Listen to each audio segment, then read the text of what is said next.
लंका में भीषण युद्ध चल रहा था। भगवान श्री राम और रावण की सेना के बीच महायुद्ध अपने चरम पर था। दोनों ओर से असंख्य योद्धा वीर गति को प्राप्त हो चुके थे।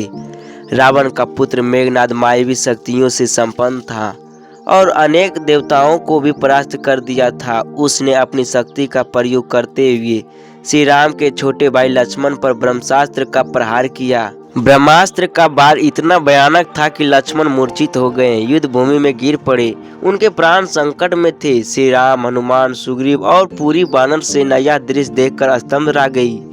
भगवान श्री राम अपने प्रिय अनुज लक्ष्मण को इस अवस्था में देखकर अत्यंत व्याकुल हो उठे। उनके नेत्रों से अश्रु धारा बहने लगी। श्री राम ने तुरंत वैदराज सुश्रुत को बुलाया। सुश्रुत ने लक्ष्मण की नाड़ी देखकर गहरी चिंता व्यक्त किए और बोले, हे रघुनंदन, यह वार अत्यंत घातक है। यदि सूर्योदय से पहले संजीवनी बूटी लेकर इसे लक्ष्मण के शरीर पर लगाया जाए तो ही यह बच सकते हैं, अन्यथा इनके प्राण बचाना असंभव हो जाएगा। यह सुनते ही श्री राम, हनुमान, अंगद, जाम्बवत और पूरी वानर सेना चिंता में पड़ गई। सभी सोचने लगे कि हिमालय पर इसी संजीवनी बूटी इतनी शीघ्र कैसे लाई जाए। जब यह समस्या उत्पन्न हुई तब बजरंगबली हनुमान जी ने श्री राम के चरणों में प्रणाम करते हुए दृढ़ निश्चय के साथ कहा, प्रभु आप चिंता न करें, मैं अभी हिमालय जाऊंगा और संजीवनी बूटी लाकर अपने आराध्य के प्रिय अनुज को बचाऊंगा।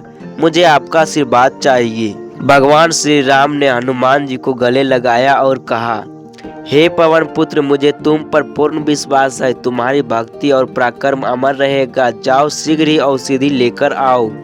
हनुमान जी ने वंदन किया और तुरंत आकाश में उड़ चले। उनकी गति ब्रज के समान थी। वे वायु पुत्र थे, इसलिए वायु की गति भी उनके आगे धीमी पड़ रही थी।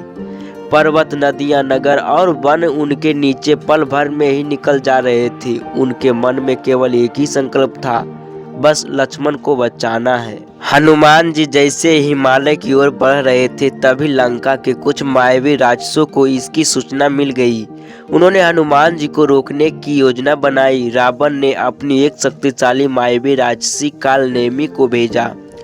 कालनेमी ने एक सुंदर ऋषि का रूप धारण कर लिया और एक आश्रम का निर्माण कर लिया। जब हनुमान जी वहां से गुजर रहे थे तब उन्होंने देखा कि एक तपस्वी ऋषि उनका स्वागत कर रहा है। उसने हनुमान जी से कहा, वत्स, तुम बहुत तेज गति से उड़ रहे हो, कुछ समय विश्राम करो और शुद्ध जल का ग्रहण करो, फिर आगे जाना। हनुमान जी को संदेह हुआ। जैसे ही उन्होंने जल पिया उन्होंने देखा कि वह जल विषैला था। हनुमान जी ने अपनी दिव्य दृष्टि से पहचाना कि यह कोई मायावी राक्षसी है। वे तुरंत क्रोधित हो गए और अपने गदा की प्रहार से कालनेमी का वध कर दिए। कालनेमी का वध करके हनुमान जी शीघ्र ही हिमालय पहुंचे, परंतु वहां एक और नई समस्या उत्पन्न हो गई। संजीवनी बूटी अनेक जड़ी बूटी में से छिपी हुई थी। हनुमान जी उसे पहचान नहीं पा रहे थे। उन्होंने सोचा, यदि मैं सही बूटी नहीं ले जा पाया तो लक्ष्मण का जीवन संकट में पड़ सकता है। इसलिए उन्होंने अपनी शक्ति से पूरा पर्वत ही उखाड़ लिया और अपने हाथों में उखाड़कर आकाश मार्ग से तीव्र गति से लंका की ओर लौट चले। यह दृश्य देखकर देवता भी हनुमान जी की शक्ति और भक्ति पर आश्चर्यचकित हो गए। इधर युद्ध भूमि में सभी व्याकुल थे। श्री राम की आंखें बार बार आकाश की ओर उठ रही थी। जाम्बवत ने श्री राम से कहा, हे प्रभु, चिंता न करें, हनुमान जी आपकी सेवा में कभी असफल नहीं हो सकते। वे शीघ्र ही आ रहे होंगे। तभी आकाश में एक तेज प्रकाश दिखाई दिया। वह कोई और नहीं बल्कि हनुमान जी ही थे, जो विशाल पर्वत लेकर लौट रहे थे। लंका में उनके आगमन से पूरा वातावरण गूंज उठा। हनुमान जी ने पर्वत को नीचे रखा और वैदराज सुश्रुत ने तुरंत संजीवनी बूटी को पहचान कर औषधि बनाई और लक्ष्मण के शरीर पर लगाई। कुछ ही क्षणों में लक्ष्मण के शरीर में कंपन हुआ, उनकी आंखें खुली और वे उठकर खड़े हो गए। यह दृश्य देखकर भगवान श्री राम की आंखों में आंसू आ गए और उन्होंने हनुमान जी को गले लगा लिया और कहा, हे महावीर हनुमान, तुमने न केवल लक्ष्मण का जीवन बचाया बल्कि मेरी भक्ति और प्रेम का सर्वोच्च उदाहरण प्रस्तुत किया। तुम्हारा यह पराक्रम सदा अमर रहेगा।